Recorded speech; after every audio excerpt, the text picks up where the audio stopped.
मनीषा दूसरे रोज ही उस वैद्यराज जी के पास पहुंच जाती है। अरे वैद्यराज जी, आपने कैसी जड़ी बूटी दी? मेरे शरीर पर कोई असर ही नहीं हुई। पूरा मैं 1 महीने तक वो बीजें खाई। अरे मैं भी तो यही सोच रहा हूँ, ये बीजे काम क्यों नहीं किया तुम्हारे शरीर पर। रुको, मैं बीज बदल के देता हूँ, अब ये उससे 5 गुना तेजी से काम करेगा। ये काफी नायाब बीजे हैं, थोड़ा संभल के खाना। अगर तुम्हें अपने शरीर पर कोई असर दिखे तो खाना बंद कर देना। ठीक है बाबा। फिर वैद्यराज जी अपने पोटली में से वो नायाब बीजे लाकर मनीषा को देते हैं। मनीषा वो बीज लेकर काफी खुश हो जाती है और वहाँ से चली आती है। लेकिन सोचने वाली बात है कि वो बीज काम क्यों नहीं किया, क्या हो गया मेरे बीजों पर।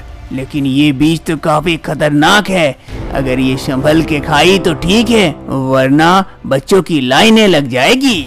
दूसरे रोज से मनीषा रात को अब बाबा द्वारा बदला हुआ बीज खाने लगती है। ऐसे ही कुछ समय बीत जाते हैं, लेकिन मनीषा को कुछ असर नहीं होता है। इसीलिए वो बीज खाना छोड़ती नहीं है और लगातार खाने लगती है। ऐसे ही धीरे धीरे कुछ महीने बीत जाते हैं। मनीषा का पेट भी धीरे धीरे बड़ा होने लगा था।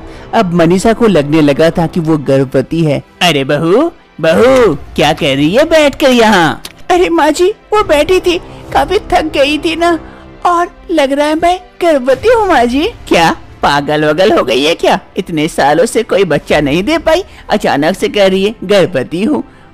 गैस वैस बना होगा, जाके दवाई खा लेना, ठीक हो जाएगा। और जा जल्दी से मेरे लिए 1 कप चाय बना के लेके आ, तो सर पकड़ा हुआ है ऐसे ही। ठीक है माँ जी, अब बैठिए, मैं ला देती हूँ। मनीषा का पेट काफी बड़ा हो चुका था, उसे चलने फिरने में भी काफी दिक्कतें आ रही थी। अब ऐसे ही धीरे धीरे वक्त बीतने लगते हैं। मनीषा का पेट काफी बड़ा हो चुका था, अब वो उठ बैठ भी नहीं पाती है, वो हमेशा सोई रहती है। और अचानक से एक रोज उसके पेट में दर्द शुरू हो जाता है।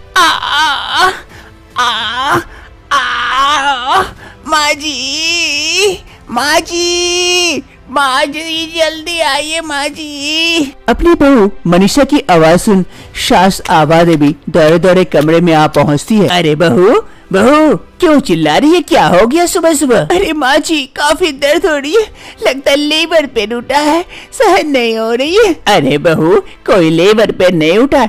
अगर बच्चा होता तो पेट इतना बड़ा नहीं हो जाता जितना बड़ा तेरा पेट है। मैं कह रही थी तुझे गैस हुआ है, गैस, दवाई खा ले ठीक हो जाएगा, तू ही तो नहीं सुनती थी।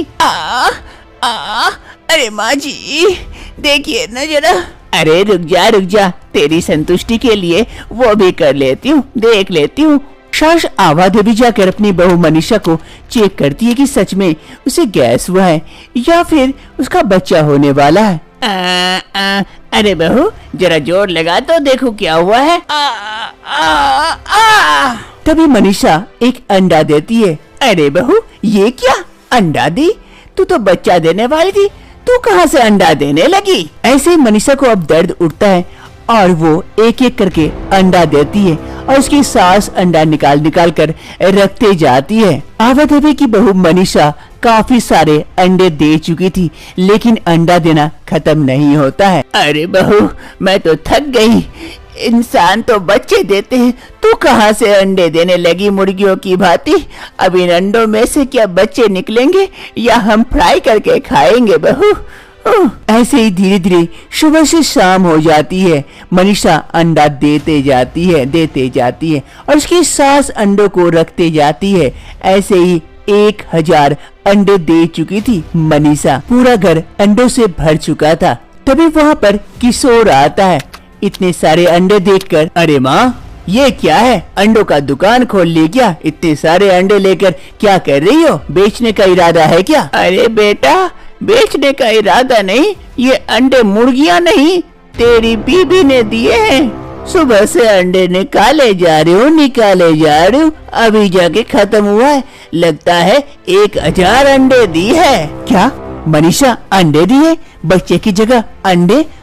अगर इन अंडों में से बच्चे निकले तो इतने बच्चों का हम करेंगे क्या? अरे बेटा, वही देखना है, इन अंडों में से बच्चे निकलते हैं या हम इसे फ्राई करके खाते हैं। अब वक्त के साथ सभी कोई इंतजार करने लगते हैं अंडों में से बच्चे निकलने का। मनीषा बेसब्री से इंतजार करती है।